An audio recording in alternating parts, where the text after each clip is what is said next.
My fellow citizens, at this hour, American and coalition forces are in the early stages of military operations to disarm Iraq, to free its people, and to defend the world from grave danger. On my orders, coalition forces have begun striking selected targets of military importance to undermine Saddam Hussein's ability to wage war. These are opening stages of what will be a broad and concerted campaign. More than 35 countries are giving crucial support, from the use of naval and air bases to help with intelligence and logistics to the deployment of combat units.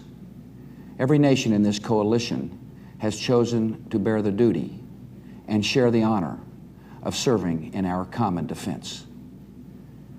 To all the men and women of the United States Armed Forces now in the Middle East, the peace of a troubled world and the hopes of an oppressed people now depend on you. That trust is well placed. The enemies you confront will come to know your skill and bravery. The people you liberate will witness the honorable and decent spirit of the American military. In this conflict, America faces an enemy who has no regard for conventions of war or rules of morality. Saddam Hussein has placed Iraqi troops and equipment in civilian areas, attempting to use innocent men, women, and children as shields for his own military, a final atrocity against his people. I want Americans and all the world to know that coalition forces will make every effort to spare innocent civilians from harm. A campaign on the harsh terrain of a nation as large as California could be longer and more difficult than some predict. And helping Iraqis achieve a united, stable, and free country will require our sustained commitment. We come to Iraq with respect for its citizens, for their great civilization, and for the religious faiths they practice. We have no ambition in Iraq except to remove a threat and restore control of that country to its own people.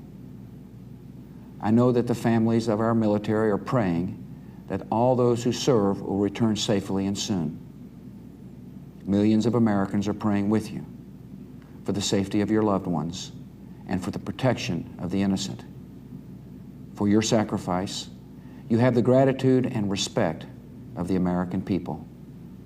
And you can know that our forces will be coming home as soon as their work is done.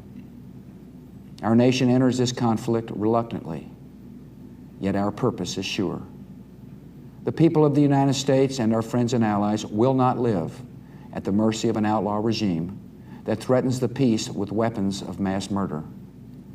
We will meet that threat now with our Army, Air Force, Navy, Coast Guard, and Marines, so that we do not have to meet it later with armies of firefighters and police and doctors on the streets of our cities.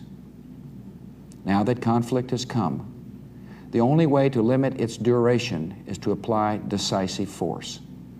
And I assure you, this will not be a campaign of half measures, and we will accept no outcome but victory. My fellow citizens, the dangers to our country and the world will be overcome. We will pass through this time of peril and carry on the work of peace. We will defend our freedom.